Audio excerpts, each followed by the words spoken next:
What's up, everybody? Welcome back to Team FISHKNUCKLES YouTube channel. Now, today, we're going to do something a little bit different for this Wednesday. We're going to cover my top 5 favorite decks for the 2016-2017 series, or year, not series, year. So, I mean, that's what we're going to do today. I mean, I'm not going to Worlds, so I'm not going to participate in that. I'm not participating in the Anaheim Open as of yet, unless I can find a really good deal to fly out there. But the week before Worlds, I will be at the ARG Invitational, and so that'd be one more tournament I could play in. But even then, I'll most likely be playing Decidueye, Vileplume for it. It just seems like it's a really good play coming into Burning Shadows, and I think that's what I'm probably playing. I don't care. I mean, Guardian Glade seems okay, but I think like Vileplume can just shut it down pretty easily. But that'll be a conversation we're talking about later on when Burning Shadows actually drops and we know what's in the set completely. But today we're going to cover my top 5 favorite decks for the 2017 series, or why do I keep saying series? For the year. Now, all these have stories behind them, and I think they're really interesting decks, and I love them a lot, and that's what we're going to talk about today. So number 5, we actually only played this in a league challenge. I think it was just a league challenge. I don't even think it was a league cup. This is before league cups were even a thing, if I remember correctly. And this is actually a Raikou electric deck, and this is a deck that Sam Chen used to make top 4 out of regionals earlier in the year. So I mean, and all the links to the videos will be down below if you want to learn more about these decks. But this deck was really cool. You can use Eel to Dynamo to put a Lightning Energy from your Discord to one of your bench Pokemon, and of course that's gonna be Raikou. Raikou has that Thunder Lance attack 50 and the 20 more damage for each Lightning Energy attached to this Pokemon. You get the Shiny Body where you take 20 less damage if there's a Lightning Energy attached to it. You get AZ to heal it. You got Rough Seas to heal the damage off of your Raikous. Raikou only has a 1 retreat cost, so you can switch between them pretty easily. You get the Fighting Fury also to give it more HP, so now it has a 160 instead of the 120. And this is a really fun deck, and it was really cool, especially with Karen. With Karen as Side Toad, you could easily beat Night March. You could Karen all your opponent's Pokemon back in their deck. They did Quake Punch them, and they really can't do anything. Mewtwo is a great attacker, and like I said, link is down below to Sam Chen's interview where you can learn more about this deck, and it'll be interesting to see if this deck will still survive into the next season. I know it really hasn't done successful. I don't think it's done that well after Sam played it. I know some other lists started playing like Glade in it. I think that was, I don't want to say the name wrong, but I think it was Michael Selesky who started playing Glade, if I remember correctly. But I never really liked the Glade version. I always went with the straight Raikou version, and now it was a really fun deck. I loved playing it. It was really cool, just a Dynamo to Raikous and just have this really strong non-EX stacker just like beat your opponent up, which is really cool. But that's gonna be the number 5 spot. It's gonna be this Raikou Eels deck, and it also had Electros too with that Crash and Burn for like the end gamer if you need it. So that's going to be the number 5 spot. So at number 4, we're going to get into decks that I actually played. I didn't play that much this season, so that's why you really don't see that many decks on this list. Yeah, that's an unfortunate thing about this year. But at number 4, we actually played a Rainbow Road deck for Collinsville, and this list is very close to Cindy Morsoli's deck that she got first or second with. And Rainbow Road was just always interesting deck to me, and it had all these really cool different attackers. Unfortunately, I mean, none of these tournaments I did like well with. I played the Mirror twice. I would play against a Sidestone Garbodor deck. I just hit like the worst matchups ever. And a link down below to where I talk about this deck a lot more and give recaps on that tournament. But this is actually the wrong Xerneas. Just realized this while we're rebuilding the deck, because I actually don't have the deck anymore, so I took it apart. But it actually uses that's really funny. It actually uses this Xerneas, not the other Xerneas. It uses this one for that Rainbow Force, 10 plus 30 more damage for each different type of Pokemon on your bench. And with it expanded, you can play Ho-Oh EX with that Rebirth, flip a coin of heads, get a Ho out of your discard pile, attach 3 different energies to it.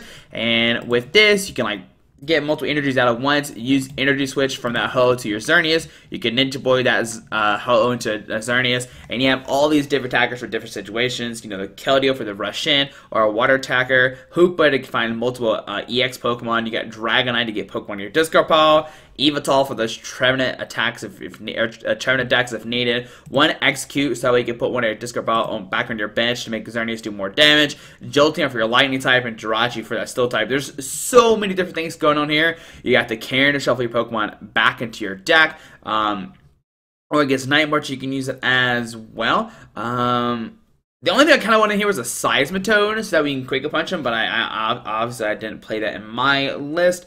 Colors, you know, a bunch of Pokemon, you're good to go. And yeah, it was a really fun deck. Rainbow Road was one of my favorite decks at the beginning of the year, and that was with like Galvantula and Bisharp. It was really strong, and you played a Genesect in it and a Flygon. It was a really, really fun deck, and I wouldn't actually play this until later on in the year, and it would be the form of expanded.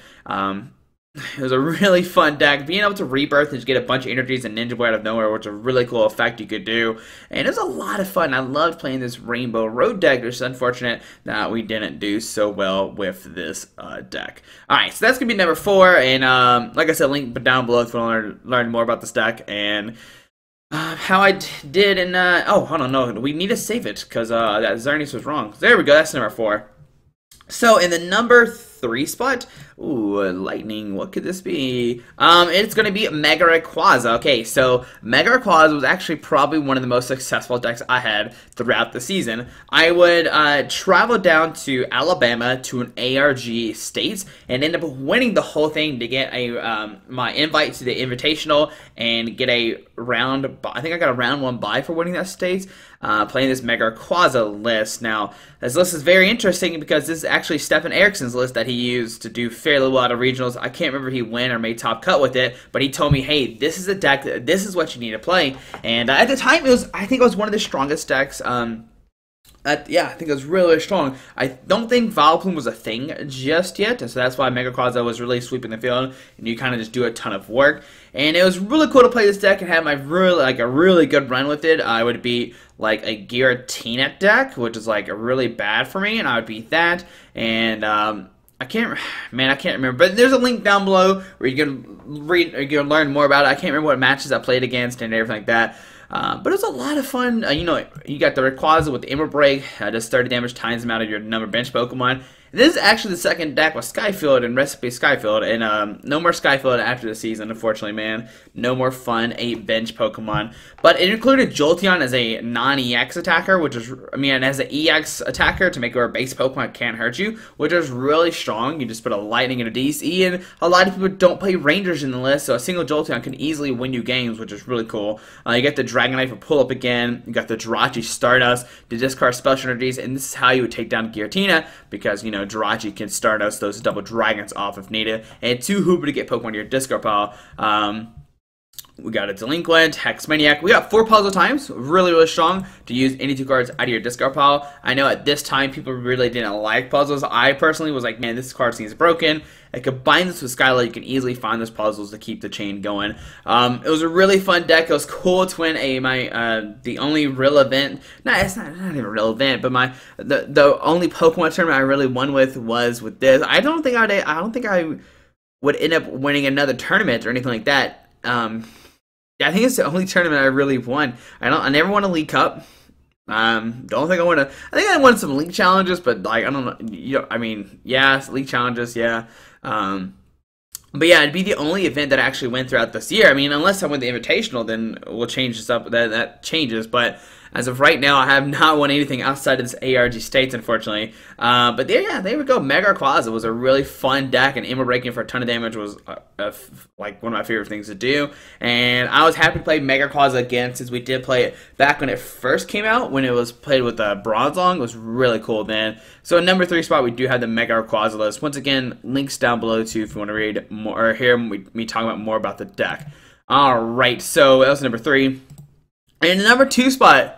Oh man, this deck was so much fun to make. It was the Pancakes deck, the deck that like took it surprised so many people because we played the people who played it was like Sam Chin and Kevin Baxter. It was like me and Sam were talking, me and Kev were talking about different things, and I kind of combined the group together, and we would make a Zernius Break Snorlax deck, and it was a very fun time creating this deck, and we were the first group of people to start using a GX attack, and we had several people be like, you can't use GX. I'm like, nope, Snorlax was legal. Snorlax was legal for the Houston Regionals, and to be able to pull off the first GX attacks was really cool. I don't know if it was me or Samchin who used the GX first. He did get streamed, and he did use a GX attack the first game, and I did too, so I don't know who won the first GX attack in a legal tournament, but either way, it was really cool to see that.